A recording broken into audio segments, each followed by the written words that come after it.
అందుకే తీసుకెళ్ళకూడదండి బాబు, వెళ్తే వెళ్ళకూడదు. ఏదో తీసుకెళ్ళి నేను అదే అన్నా, వెళ్తే వెళ్ళకూడదని అంటున్నా. నేను కూడా వెళ్తే మళ్ళీ సపరేట్ గా వెళ్ళాలి. వెళ్తే వెళ్ళాలంటే అంతే. హాయ్ అండి, అందరు బాగున్నారా? మేమైతే చాలా చాలా చాలా బాగున్నాం అండి. ఈరోజు ఏంటి పావని వ్లాగ్? సక్సెస్ఫుల్ గా సెకండ్ డే నా వ్లాగింగ్ అనమాట. ఈరోజు సెకండ్ వ్లాగ్ పెట్టేస్తుందండి. మనం రాజమండ్రిలో షాపింగ్ చేసాం కదా, ఏం చేసాం ఏంటి బీభత్సమైన షాపింగ్ అని చెప్పాను కదా. షాపింగ్ కాదు, బీభత్సమే. ఏం చేశాను ఏంటి అనేది ఈ రోజు వీడియోలో చూద్దాం. అందుకంటే ముందు మనం అయితే గుడికి వెళ్ళి దర్శనం చేసుకొని వచ్చేద్దామండి.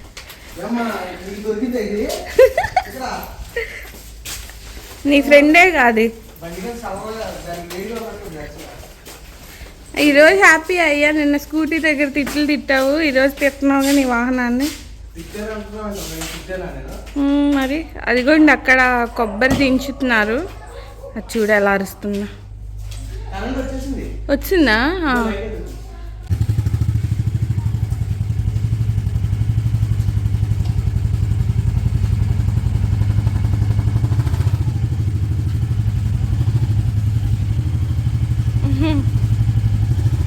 గంట తిప్పుతావు బండి. బాయ్. కొబ్బరి తిప్పుతున్నారు పైన.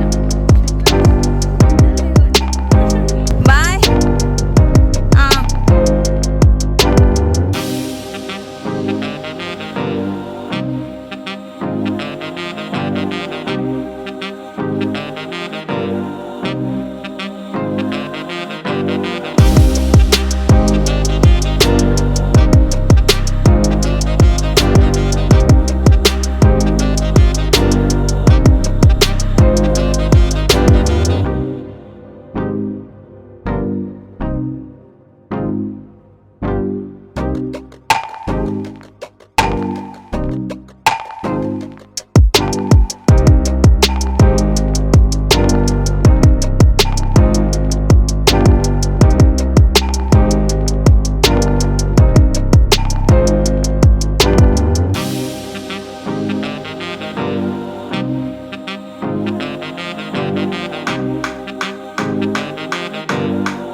क्षणमुक्तेश्वर स्वामिने नमः। श्रीमान श्रीमतः हरिप्रसाद नामधेयस्य पावने नामधेयस्य राजेश्वरी नामधेयस्य अस्माकं सह कुटुम्बानां भ्रातृ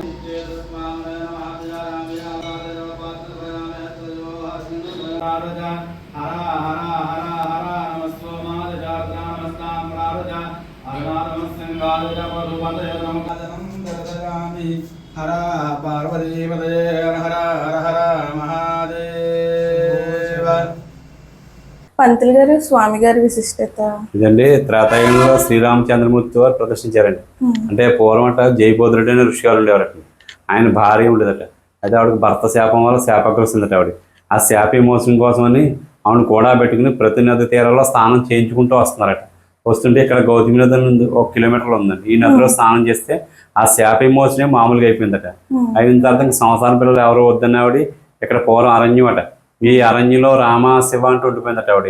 అలా ఉంటుండగా త్రేతాయుగంలో రాముడు గారు పుష్పమానం వెళ్తుంటే తపశక్తిగా పుష్పమానం ఆగిపోయిందట. చూస్తే పుట్లవి పోసినట. రామాశివ శబ్దం తప్ప ఏం కనబట్టలేదు. అప్పుడు లక్ష్మణ స్వామి బాణం వేస్తే పక్కనే ముక్తిగుణం జల పొంగొస్తుందట. ఆ నీటితో పుట్లవి తడిపారట. తడితే శరీరం అంతా నుంచి అస్థిపంజి కూడా రామశబ్దం చేస్తుందట. అప్పుడు ఎవరమ్మా ఏమిటని అడిగితే వృత్తాంతం చెప్తాడు, శాపం ఎందుకు వస్తుంది ఇవన్నీ కూడా. అయితే నీ కోరిక ఏమిటని అడిగారట. నా కోరిక ఏమీ లేదు, నన్ను ఇక్కడికి ఏ భక్తులతో కోరికతో దర్శించడానికి వస్తారో వాళ్ళ క్షణంలో విముక్తి కలిగి వాళ్ళకని చెప్పిందట. అయితే దీనికి పరమేశ్వరుని ఆరాధించి అలాంటి ముక్తినిచ్చే శివలింగాన్ని ప్రదర్శించి అప్పుడు ఆమె ఆయనలో యాక్సెప్ట్ చేసి క్షణముక్తిగాంతా ముక్తేశ్వర స్వామి అని పేరు పెట్టారండి. అంతేదని ముక్తేశ్వరం పేరు వచ్చింది. ఆ క్షేత్రంతో ఎవరు ఎటువంటి ఇబ్బందులు ఉన్నా స్వామివారికి వచ్చి ఇలా ఒకసారి అభిషేకం చేయించుకుంటూ వెళ్తే చాలు, వెంటనే అలా రిలీఫ్ కనిపిస్తుంది. భగవంతుడు ఉన్నాడు నిదర్శనం. అలాంటి శివుని ప్రదర్శించారు రాముడు ఇక్కడ. ఇది గౌతమి పురాణంలో కూడా ఉంది క్షేత్రం గురించి అండి. వారాలు ఉంటాయండి, ఇక్కడ ఒక 5 వారాలు దర్శించుకుంటే అనుకున్న పని నెరవేరుతుందని నమ్మకం అనుకుంటున్నాము. తప్పనిసరిగా నెరవేరుతుంది కూడా. తర్వాత కార్తీక మాసం ఒకటి శివరాత్రి పర్వదినాలు బాగా జనం ఫ్లోటింగ్ ఎక్కువ ఉంటుంది.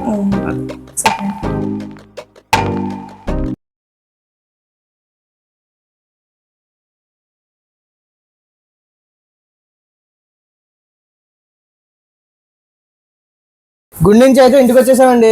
ఇంకా మరి పావని ఏమేమి కొన్నదో చూసేద్దామా? పావని కాస్ట్లీ చూపించాయి. అబ్బో కాస్ట్లీ మరి బడ్జెట్ కి మరి ఇవే వచ్చినాయి. ఏదోట్లేండి, మన సామర్థ్యం తగ్గట్టు మనం ఇవ్వాలి కదా, అంతేనా కదా? ఏదో ఒకట్లేండి, ఏదో కొనుక్కున్నాను.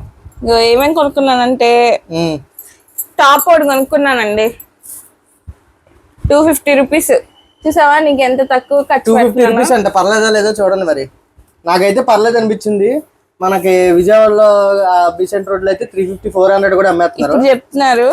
ఇప్పుడైతే మరి రాజమండ్రిలో 250 వచ్చింది. లెగ్గిన్స్ తీసుకున్నా అండి, యాంకిల్ లెంత్ ఒక్కొక్కటి 200 కదా, 200 పడింది ఒక్కొక్క లెగ్గిన్. ఈ చున్నీలు కూడా పర్లేదు అనుకుంటా కదా, మామూలు డిమార్ట్ లో కూడా తీసుకుంటే రేట్ ఎక్కువ గానీ. అవును, చున్నీలు ఒక్కొక్కటి 50 కేవలం 50. మన బీసెంట్ రోడ్ లో కూడా అమ్ముతారు. అక్కడ 50 రూపాయలే కదా, 50. కానీ ఈ కాదు, ఇక మామూలు అమ్ముతారు. ఇవ్వండి, ఒక 2 నైటీలు తీసుకున్నా అండి. ఇది ఒక్కొక్కటి 200. క్వాలిటీ బాగా ఉంది. ఇంకా అసలు మామూలుగా నెక్స్ట్ మొత్తం జ్యువెలరీ అండి, బంగారం. హైటెక్స్ కాటుగా ఎవరికి అత్తయ్యకి, అత్తయ్య గారికి అంట. మరి ఇవ్వండి, అది చూసారండి ఎట్లా ఇస్తున్నాడు. ఏం చేసుకుని నేను పెట్టుకున్నట్టు ఇవ్వండి బొట్టు బిళ్ళలు, ఇదేమో 10 రూపాయలు ఒక్కొక్కటి. ఇంకా నెయిల్ పాలిష్లు ఈ ఆడలు పెట్టుకుంటారు. చిన్నప్పుడు నేను తగ్గబెట్టేసుకున్నాండి మొత్తం మొక్కనండి. ఇంకా ఇంతేనండి షాపింగ్. చూసా హరి బీభత్సమైన షాపింగ్ అయిపోయిందిగా. అంతే, ఇంకేం కొనుక్కున్నాను. ఇవ్వండి 2 నైటీలు, లెగ్గిన్లు, ఒక టాప్, చున్నీలు, అంతే. ఏం చేస్తాం, అదే షాపింగ్. అదేండి పావని షాపింగ్ అయితే మరి ఏదో సింపుల్ గా మాకున్న బడ్జెట్ లో ఏదో అలాగా ఇంకెళ్ళి షాపింగ్ చేసేసి రోజు మిల్క్ తాగేసి వచ్చేసాం. ఇంకంతే, వచ్చేటప్పుడు వర్షంలో తడుచుకుంటూ వచ్చాం. దానికి తోడు వర్షం ఎండ అసలు అటు ఇటు కాకుండా వాతావరణం అవడం వల్ల చిరాకు ఇచ్చుకొని ఇంకా హరి ఏం చేశాడంటే ఏదో తీసుకో అన్నాడు. ఎలా ఉందంటే అసలు బాబోయ్ ఎర్రి తెప్పించేసింది నిన్న. ఇంకా లేకపోతే అందుకే తీసుకెళ్ళకూడదండి బాబు, వెళ్ళకూడదు. ఏదో తీసుకో నేను అదే అన్నా వెళ్తే వెళ్ళకూడదని అంటున్నా. నేను కూడా వెళ్తే మళ్ళీ సపరేట్ గా వెళ్ళాలి. వెళ్తే వెళ్ళాలంటే అంతే వస్తాం. సరే అండి, వ్లాగ్ అయితే నచ్చిందా? ఈ రోజు వెళ్ళిన గుడి కూడా మీకు నచ్చింటే కామెంట్ చేయండి. సార్ నన్ను ఆపేస్తున్నావు నువ్వు? చాలా ఇంకా అంతే, కొట్టానంటే మళ్ళీ చూడండి అసలు మాట నోట్లా. ఇప్పుడు చెప్పు. సరే అండి, వ్లాగ్ అయితే నచ్చిందా? ఈ రోజు వెళ్ళిన టెంపుల్ విశిష్టత అయితే తెలుసుకున్నారు కదా. మీరు ఎప్పుడన్నా గుడికి వెళ్ళారో కామెంట్ చేయండి. అండ్ వ్లాగ్ ఎలా ఉందో కూడా చెప్పండి. రేపటి నుంచి ఇంకా మంచి వ్లాగ్స్ వస్తాయి అన్నమాట. ఓకేనండి, రేపటి నుంచి మనం కూడా వచ్చేద్దాం. మన ఛానల్లో ఏం పెట్టలేదని పావని ఇప్పుడు చాలా హ్యాపీ ఫీల్ అవుతుంది. ఛానల్ ప్రమోషన్ నా దాంట్లో చేసుకోక్కర్లేదు, మన ఛానల్లో కూడా వచ్చేద్దాం. ముందు నేను నీ ఛానల్ ప్రమోట్ చేయాలి. అక్కర్లేదు, అవసరం లేదండి. సరే అండి, బాయ్ అండి.